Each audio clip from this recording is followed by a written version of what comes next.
You want to master relationships? You really got to become your own best friend. You got to master yourself first. And I'm not saying that you can't have relationships if you don't know yourself, or you can't be in relationships if you're still just healing.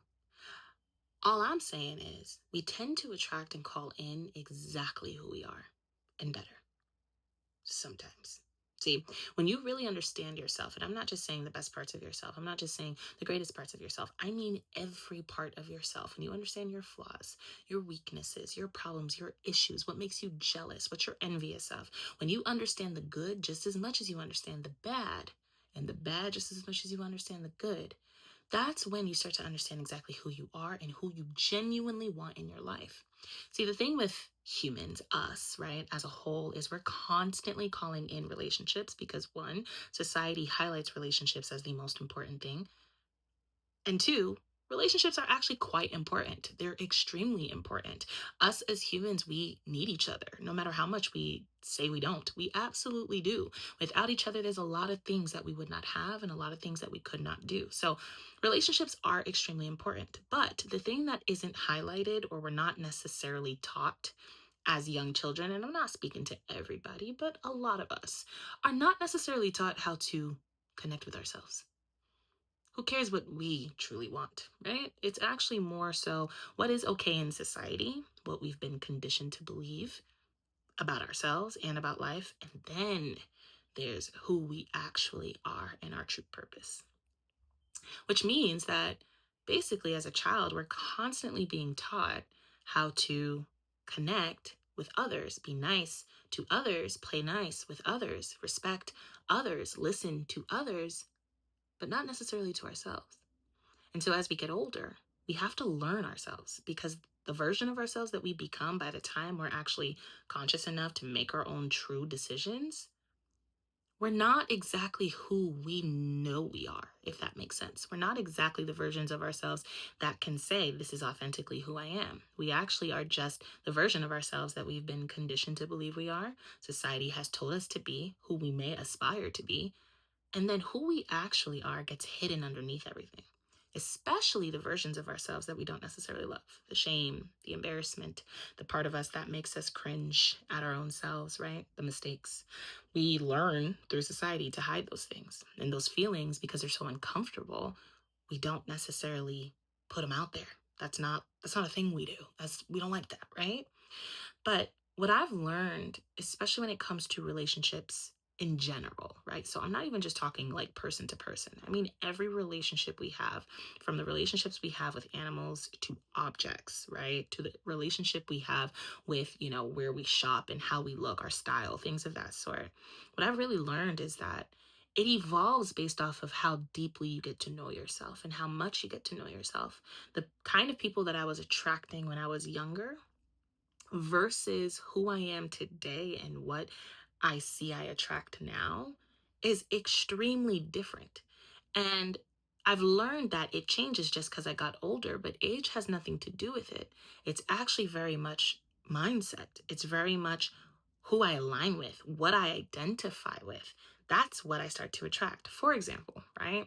When I was younger, I ate meat with ease. So I attracted a lot of people who ate meat. That was just easy to do. Everybody was eating meat. I didn't really know many vegetarians or vegans and things of that sort. I didn't really know much about being vegetarian or vegan. I knew they existed, but it wasn't really a thing that I connected to as much. But maybe a few years, maybe like 2 years before I became vegetarian, I actually learned that one of my family members was vegetarian, and I was very intrigued, right? Whereas to when I was younger, it was the craziest thing to me. It's like, to be a vegetarian it's stupid, right? That's how I used to look at it. I was like, what? Why would you do that? That's crazy, right? Like, how are you not gonna have meat? That's why I couldn't fathom it. But when I learned that one of my family members was actually vegetarian, I was actually intrigued. I was not even, it wasn't weird to me. I was like, how do you do it? And how do you, go out and things of that sort? And when they explained to me, it's actually quite easy and it's nice and there's a lot of stuff that they get to eat. I was just like, wow,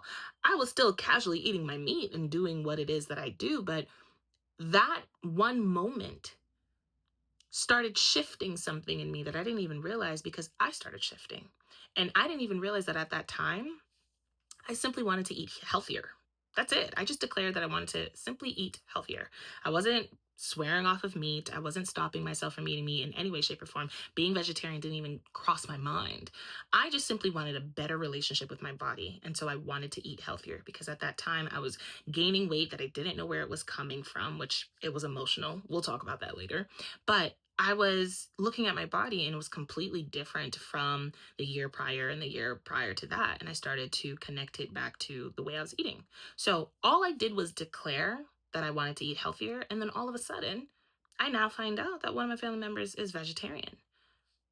2 years later, I actually decide to become pescatarian. And so I'm only eating seafood and things of that sort. And naturally, during my pescatarian days, I started attracting people who were vegetarian. I started not just attracting them in person, but online. The people that I was following, the cooks that were coming up on social media, they were actually cooking vegetarian food and I wasn't looking for it. All of a sudden, these vegan restaurants started popping up out of nowhere and I wasn't looking for it. I like literally never even typed it in Google, but they just started showing up in my vicinity and in my life. And I started being excited. And the more I was watching the vegetarian people and connecting with them as a pescatarian, the more excited I was to become vegetarian. And then I did. I made the transition. And naturally, as a vegetarian, I now attract a lot more vegetarians or a lot more people that are open to it, a lot more people that don't necessarily judge vegetarians, right? They're kind of like, whoa, that's kind of cool. I want to know more about it. They're just as open as I was the first time I heard that my family member was vegetarian. That's a small example, but it's a real example. Our relationship with ourselves dictate the relationships that we're going to have with everybody else. And I mean like down to the person you're dating, to the family members you have. How much you're growing and evolving is also going to change what you got going on around you. But you have to know yourself. You have to know who you are to understand who and what you're calling in, to also understand the lessons that each person is going to teach you. Without knowing myself, without understanding my flaws, without understanding who I actually am on the inside, I was just going through things and thinking that I was the victim of a lot of relationships when in reality, they were mirroring me. They were simply relationships and situations that I called upon myself because of who I was, because of how I was, because of the conditions that I was still holding on to as my true beliefs and my true identity. And as I started to strip that away and I started to release that, that's when I started to realize, oh my gosh, a lot of the things that I believed in, a lot of the things that I was connected to, a lot of the versions of myself that I was portraying myself to be wasn't actually my truth, wasn't actually who I was. So now I'm attracting a lot of people who don't actually align with me.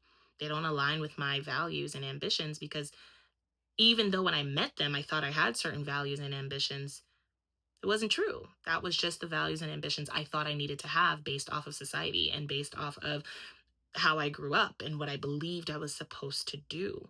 Every decision that I've ever made in my entire life, the relationship that I had with my work situation, the relationships that I had with money, the relationships that I had with people, all of that came back to who I was. And a lot of us are pretending to be something that we're not, and we don't even know it because we are simply just operating subconsciously based off of what we've learned. We don't even realize that some of our responses to people and things isn't even our true response. It's not even how we truly feel. We're just kind of following the crowd. And it's not to say that you don't know who you are, it's just to say that you don't know who you truly are from a deep, deep space without having any background on any situation. You actually don't know your true opinion. At least you don't give it enough time to see what you truly feel about things. You just simply feel things. And a lot of it comes from what you've heard, it comes from how you think you're supposed to feel. It comes from what you've learned before. It comes from how everybody else is feeling around you. But your true feelings about things, it's actually really scary to be authentically you, especially when who you are isn't necessarily the norm or how you see things isn't the way that everybody else sees things. So if you want to master relationships, you do have to master yourself. And mastering yourself isn't just getting to know yourself, it's getting to love yourself. It's getting to feel actually quite confident in yourself. And how do you feel confident in yourself? It's by allowing yourself to be different or the same, because it's very possible that a lot of the things that society is telling you to believe in, you may actually believe in it. But it's also extremely possible that you are your own person and you might not agree with every single thing that you're following, doing, or operating as. And the reason why you attract the certain energies that you attract from people to things is because it's not in alignment with you. And those people and things are trying to let you know, hey, by the way, the reason why you're struggling in this area a little bit is because you're doing things or you're operating in a way that isn't actually true to you, isn't actually what you genuinely believe about yourself, or isn't exactly what you genuinely want for yourself. And when we are in a position of trying to connect with others and there's this awkwardness or there's this uncertainty, a lot of times it is a reflection back to how you feel about you. There's just an awkwardness and an uncertainty within you, right? Not everybody's the most comfortable meeting somebody for the first time and just being 100% themselves, which is why usually we tend to fall for the people that we do feel super comfortable around. The people who make us feel super comfortable and super good. We're like, oh my gosh, I just love being with this person. Even if that person isn't truly your person or isn't actually meant to truly stay in your life, you will gravitate towards them. You will hold on to them because you love that feeling that they give you. You love the fact that you can be yourself. Usually that's what we're looking for. I'm looking for someone I can be myself with. But mastering yourself, being yourself around any and everyone, no matter what, is the key. That's how you don't get caught up in the cuteness of attracting people that let you be yourself, but instead you are yourself and you understand that who and what you are attracting is attracted to who you truly are. When you can master the confidence of showing up as you really do master relationships of all kinds, down to nature, literally. It's the most amazing thing. And it's not to say that it is so easy, because being yourself does mean that you may stand out. That does mean that you may be different. It does mean that not everybody is going to think that it's okay. You'll get stares, you'll be judged. That's a real thing. And usually we want to run away from that. But it's not about just connecting with someone on a romantic or platonic level that makes you feel like you can be you. It's actually being you no matter what, so that you know exactly who you're connecting with. You know that whoever is connecting with you is connecting with you for you. And from there, you're really just dictating, is this person in alignment with who I am and what I want in my life or not? And that may take days to figure out, weeks to figure out, minutes to figure out. But when you're you 100% of the time, no matter what, and you has very, very different volumes to yourself. So it's not just you always show up one way, you'll show up many different ways. But either way, it's always you. So you never kind of have to go back and forth into the feeling of, I got to be myself with this person. So you don't get caught up in the idea that being yourself with someone means that they're your person. They're the ones that are meant to be in your life. They're the forever kind of energies, or you should actually commit to these connections. It actually kind of puts you in a position of semi falling for the wrong energies. It's just comfort, familiarity. And a lot of times, those people that we just feel like we can finally be ourselves around, some of those people aren't actually our people. Or even if they are, we're diving into it with a settled energy. We're just kind of settling for what it is that we feel comfortable with. And we're afraid to expand further. But your people are always going to find you. True connections you're always supposed to make, in the relationships you're supposed to have, no matter what, you're gonna gravitate towards one another. And the best way to know that you have mastered relationships, it is to master yourself. It is to be you 100% of the time. If you are loud, it is to be loud, period, even when it's quiet.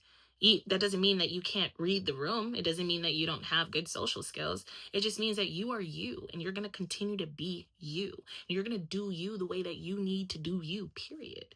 And who is interested in that, you will connect with. If you walk into a room and you happen to look a certain way or you operate a certain way and people are, dismissing you for that, one, you either know that that's not your room, or two, you got something to teach these people and you get to decide what you're going to do, but you do not back down from being yourself. And I think a lot of us are connecting with people and connecting with situations and just trying to kind of fit in because we want relationships, we want connection, we don't want to be alone. But mastering that alone energy, mastering that self, yeah, it changes the game. It pushes things to a whole nother level. It allows you to really connect with the right people, the right energies almost all the time. And you're just not worried about how long certain people stay in your life or whatever the case may be, because at the end of the day, You've mastered such a beautiful relationship with yourself, you're quite fulfilled. And when people can sense that, truly sense that you're quite fulfilled within yourself, two things are going to happen. You're either going to repel the people that come into your life to leech or make you feel down or make you feel low. They're going to be like, I can't mess with that one. Or you're going to actually invite the people who genuinely want to connect with you, learn from you, and also could teach you. And that's a beautiful thing. That's what you want. That is what you actually want. And I think since, COVID has happened, I feel like God has been giving us an opportunity to truly master ourselves so that moving forward, the generations that we create moving forward isn't created out of toxic relationships and toxic social norms and situations that just aren't saving or helping anybody, but actually from true connection, because we're all mastering ourselves, we're getting to know ourselves. And the more you get to know yourself, the better your connections are going to be. How to get to know yourself? Dive into the worst parts of yourself. Dive into the versions of yourself that you hide from the most, the versions of yourself that you don't want anybody to know, your secrets. Let that stuff out, get it out of you, right? The limiting beliefs that you have about yourself, okay. It's okay to have limiting beliefs, but why? Understand the why behind those limits. Understand why you limit yourself so much and if you want to continue to do so. And if your answer is no, then understand that the fear that you feel for expanding and being yourself and showing up a certain way, that doesn't really go anywhere until you actually just face it and do it. So take that fear with you, right? Make it happen. There's this beautiful energy around you, and that's your own personal energy. And you don't know your own personal energy as much as you think you do because you are constantly bombarded by everything else, right? A lot of us are living in the past. A lot of us are shaken by our own traumas. A lot of us wear our traumas as a personality. A lot of us haven't mastered who we truly are, and yet are questioning, why am I struggling when it comes to relationships? The first relationship that you are going to have that is going to literally call in all the other relationships that are meant to be yours is with you. And when that is the thing you're focused on, when you are on that energy of just really getting to know yourself, really loving yourself, dating yourself, whether you're in a relationship or not, prioritizing you, that's when you'll start to see what needs to be attracted to you, what needs to be given to you, what it is that you actually need in your life naturally shows up.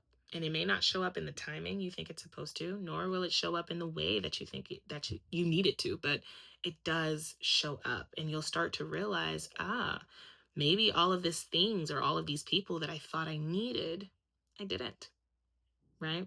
So mastering relationships really means you need to master yourself. And when you do, as you do, you will start to see there's going to be a shift in who and what you are connecting to. Until next time, you know I'm sending you love. Bye.